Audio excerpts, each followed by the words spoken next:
Okay, good morning everyone. I'm speaking this morning on arthropathy of the spine, and I thought of, in particular, going through two common conditions that we see, ankylosing spondylitis and DISH, or otherwise known as diffuse idiopathic skeletal hyperostosis.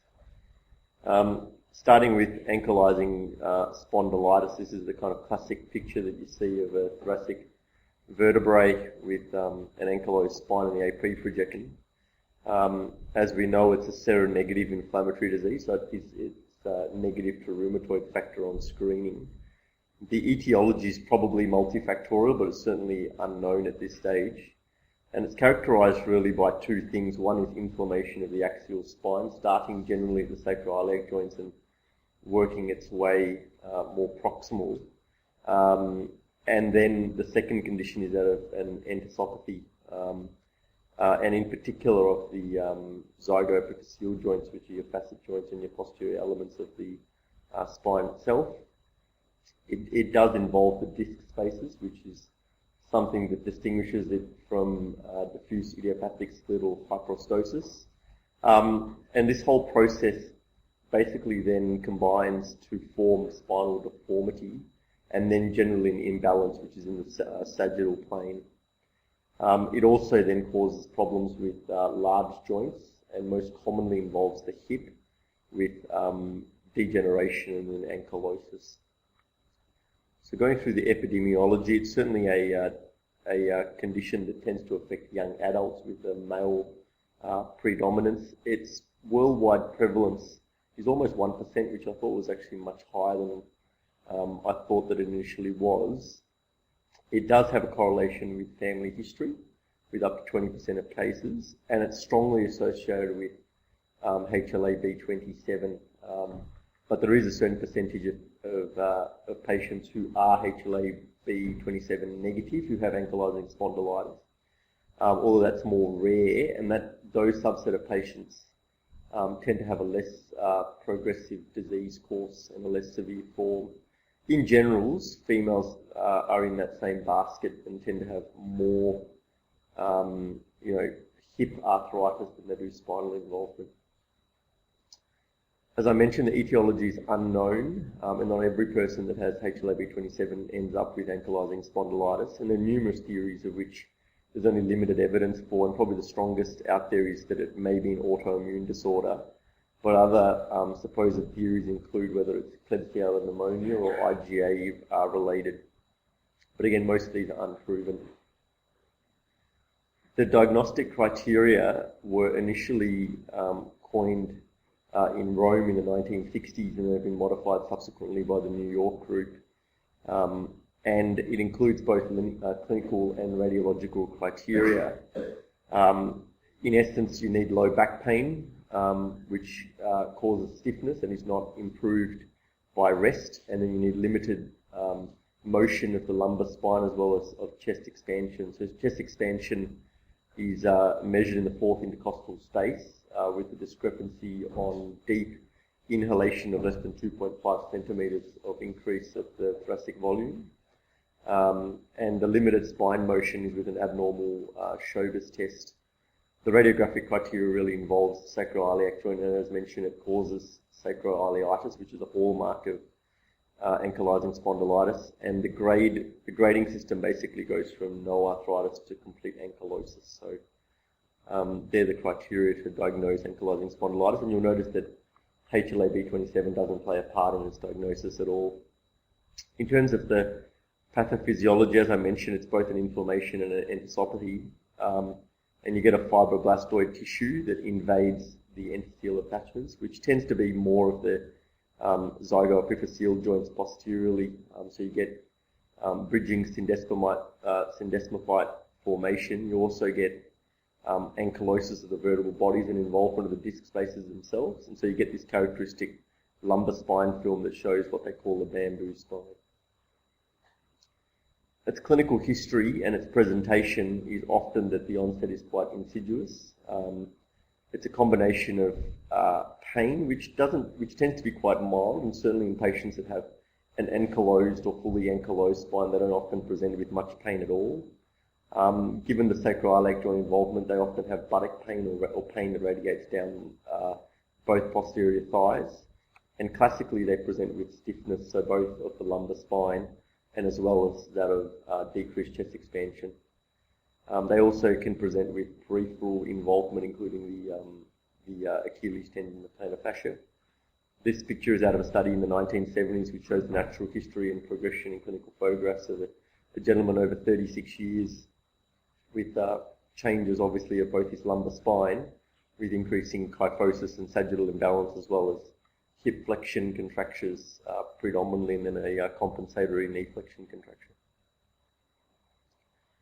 Physical examination, again, can be quite variable. This is a picture of obviously a very high-functioning ankylosing spondylitis patient. He's a Norwegian Ironman who's actually quite good, who runs and does all his Ironman stuff with that outfit on.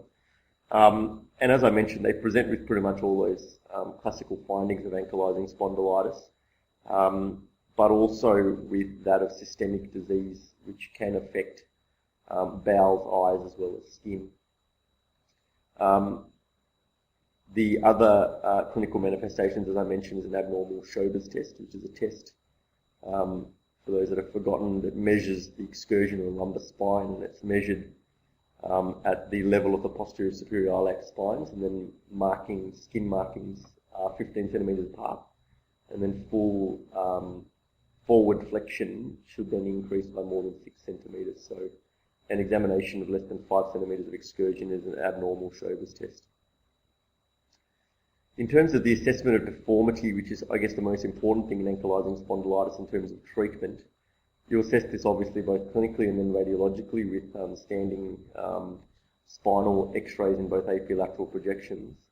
And then your level of deformity, and in terms of further treatment, is really based on whether it involves your peripheral joints, and most commonly the hip joint, and then whether there's any spinal involvement, and then whether you need to do a corrective osteotomy, and then the amount that actually needs to be done. But this is all in keeping with the patient's function, and in particular the patient's visual field, and whether their horizontal gaze has been affected, what their respiratory function is like, their ambulation and their sitting position, as well as their balance overall in the sagittal plane.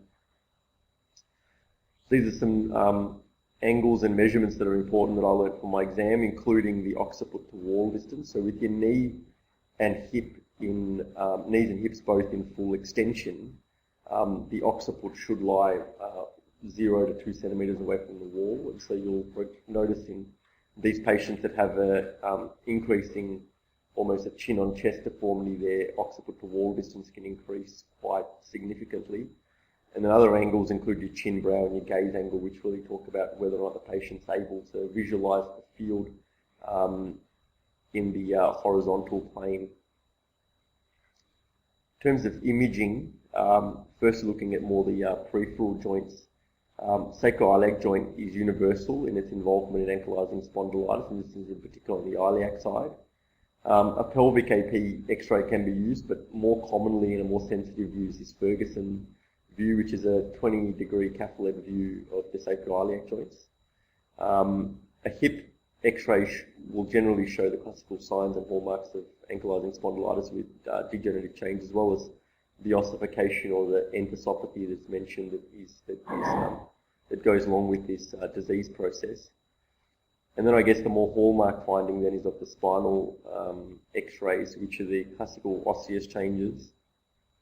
These patients are generally quite osteopenic in nature, and they have involvement of the disc spaces and cells, which are quite clear on plain radiographs. Overall, they have a sagittal imbalance and a loss of the normal curvature of the spine, and so the normal lumbar lordosis tends to decrease, and they get an increasing kyphosis of the thoracic and cervical spine. As mentioned, the zygohypophyseal joints are involved, and so they get an enthesopathy of the posterior elements and fusion of the facet joints. Moving on to treatment, generally non-steroidal anti-inflammatories and physiotherapy are your mainstays of treatment, and in particular, the natural history of this is all patients go on generally to have an ankylosed spine, and so it's better to have an ankylosed spine in a position of function. And so these patients can attain some amount of back extension or lumbar spine extension and can spend time resting in bed, and it fuses in this position that may be at least functional for these patients. There are numerous other options that are mentioned in the literature, but probably the most conclusive evidence, especially in the short term, is for anti-TNF alpha agents. And there's numerous working parties, especially in the US, that have, especially in the last 5 or 6 years, that have strongly supported its use. And there is some evidence that, especially in the medium term, there is some progression of ankylosing spondylitis with the use of these anti-TNF alpha agents, including things like infliximab. Moving on to operative treatment in this subset of patients, the goals, as always in orthopedics, are to lessen pain and then to improve function. These patients often have very important psychological issues with increasing deformity, and so it's certainly something that needs to be in the mix when considering operative management of this. The operations that are most common in this subset of patients, apart from the spinal correction for imbalance and for correction of deformity, is actually total hip replacement in the US. So considerations for a total hip replacement is that it's quite common in this subset for involvement of the hip, and it's a spectrum of disorders from involvement of the flexors and having flexion contractures to complete ankylosis of the hip joints themselves. In general, these patients present with degenerative change at an earlier subset than most other groups, which then results in them having an earlier need for a total hip replacement. And in particular, in this subset of patients, I guess the big controversy is whether you address the spinal imbalance first or the hips themselves first and their soft tissue imbalance. And so I guess there's that debate between arthroplasty surgeons and spinal surgeons that treat these patients about which one should be treated first. I think overall in the literature they talk about treating the hip first and improving their hip flexion contractures, and then often that once those soft tissue releases are done, that it can then cause the spinal imbalance to be less severe with less pelvic tilt and less hip flexion contracture. If you are going to operate on these patients, however, things that you should be wary of include the fact that they're at higher risk of dislocation. And this is often because of the fact they have a soft tissue imbalance in their pelvis in a different position. So you've really got to think about whether or not the spine is going to be addressed and the position of the pelvis, and then as a result, you may need to change your cup position to deal with the fact that it may dislocate given that they've got flexion contractures and a sagittal imbalance. They also have higher rates of heterotopic ossification. Generally, it's well recognized that they have a much higher rate of heterotopic ossification. However, the more recent literature does support that it's actually not as high as we first thought it was, but it is an important consideration and something that should then be addressed in this subset, which includes really being quite meticulous in your hemostasis and your handling of soft tissues, and then with prophylactic treatment of heterotopic ossification, either with anti-inflammatories or with low-dose irradiation. Moving on to the operative treatment of the spine itself, as I said, the involvement of the posterior elements causes progressive fusion. The disc spaces are also involved, which then results in ankylosis.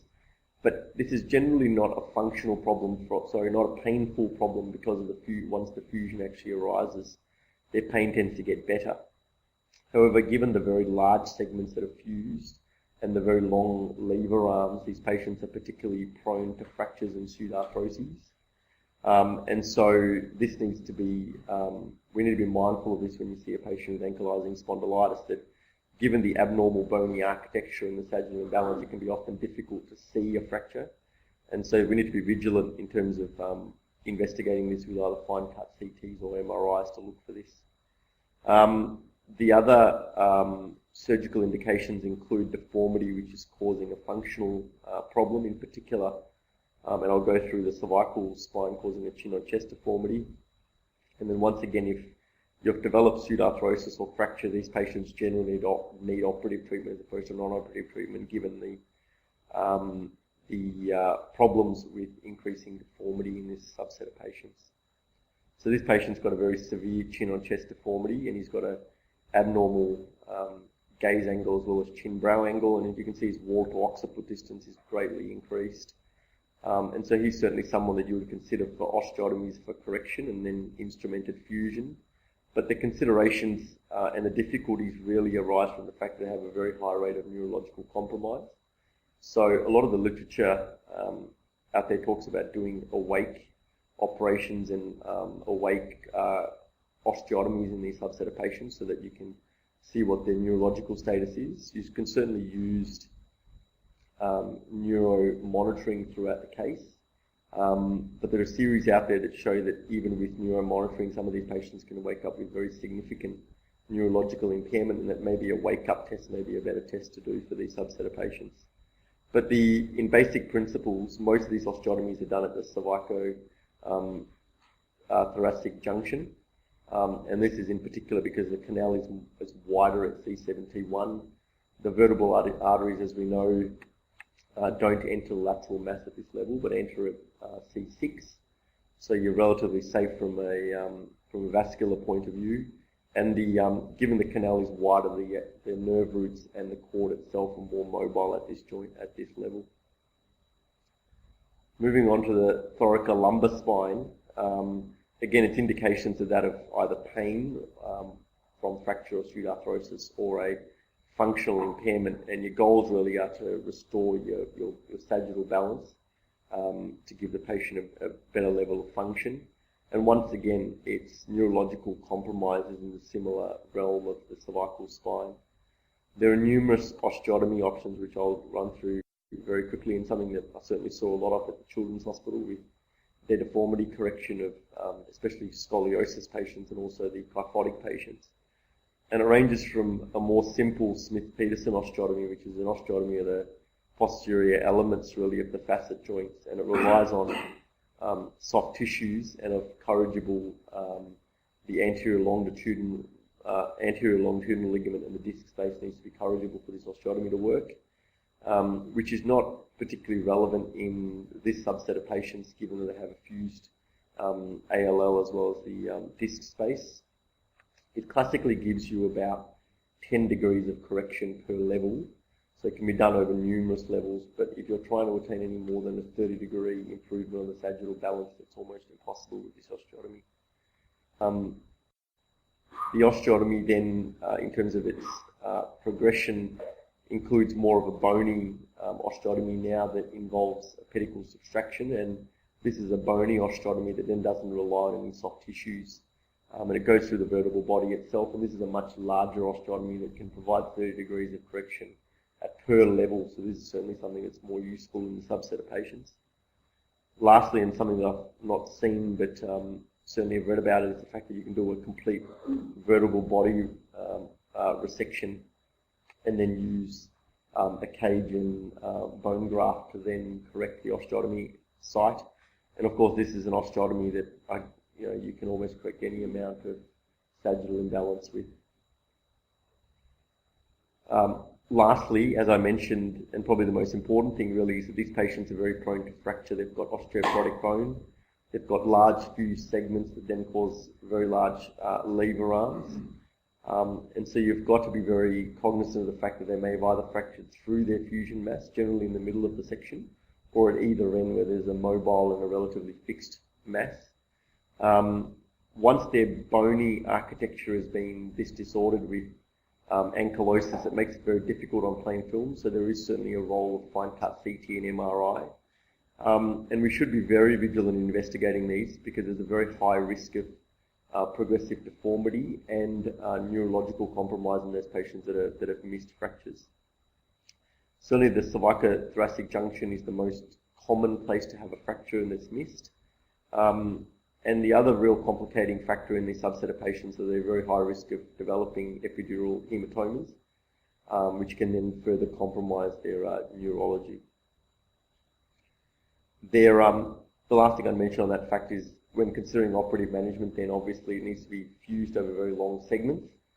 And they've got very poor osteoporotic bone, which also helps by fusing multiple levels. And you've really got to be cognizant of mobile and rigid sections in your fusion mass, because then you could then be causing further fracture down the track if you haven't fused quite mobile. mobile segments. The second topic that I wanted to cover is dish, which is known by various different names in the literature, and it's otherwise known as Forestier's disease, and this is something that was described by him in the 1950s. And it's had multiple different name changes, but I think from about the 1970s it's been most commonly known as DISH, or diffuse idiopathic skeletal hyperostosis. And again, it's a disorder like ankylosing spondylitis that doesn't have an etiology that's recognised, but its presentation is almost the same with that of back pain and stiffness. As opposed to ankylosing spondylitis, there's certainly no evidence for any association with HLA-B27. There is a HLA-B88, which is another antigen that may have some correlation with DISH, but certainly none with the B27 that we know from ankylosing spondylitis. And its pure definition and its differentiating factor from ankylosing spondylitis is that you have this non-marginal, as opposed to having marginal syndesmophytes over 4 contiguous vertebral levels. The epidemiology I thought was surprisingly common, and some studies have talked about almost 10 to 15% in the adult population, which I thought was enormous. It's almost uncommon in the younger patient, and certainly develops more in the patients that are 60 or older.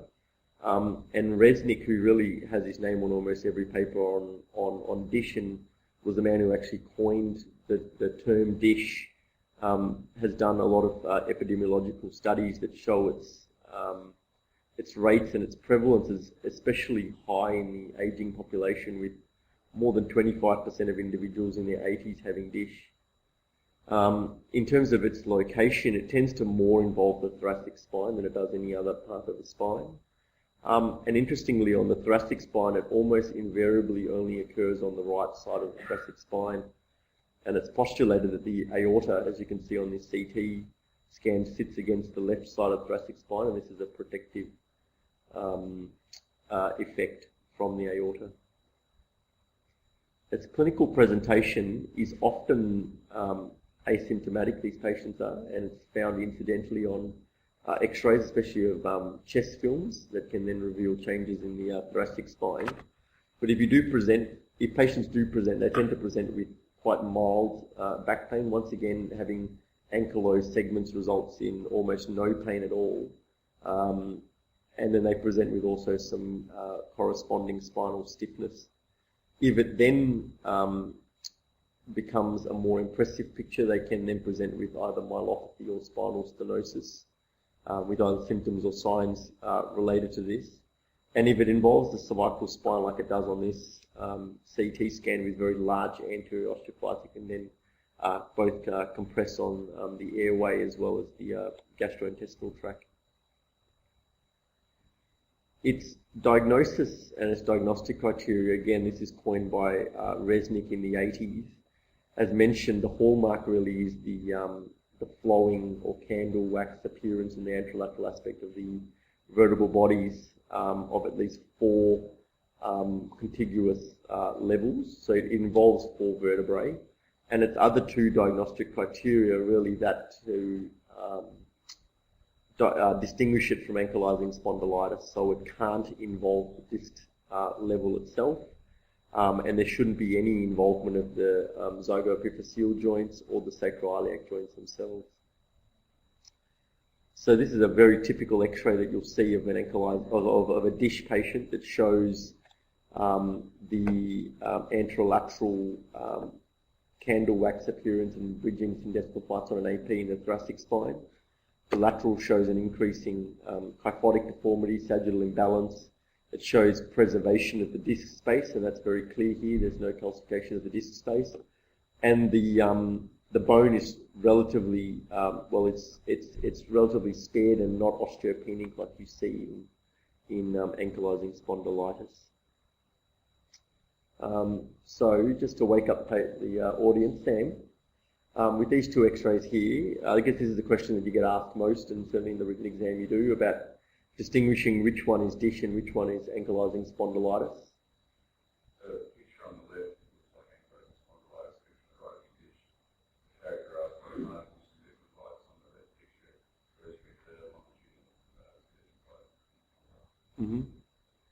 else that you noticed on that film? There's the fusion of the right consideration as well. Mm-hmm. What do you think of the disc spaces? On the left. Yeah. Yeah, good.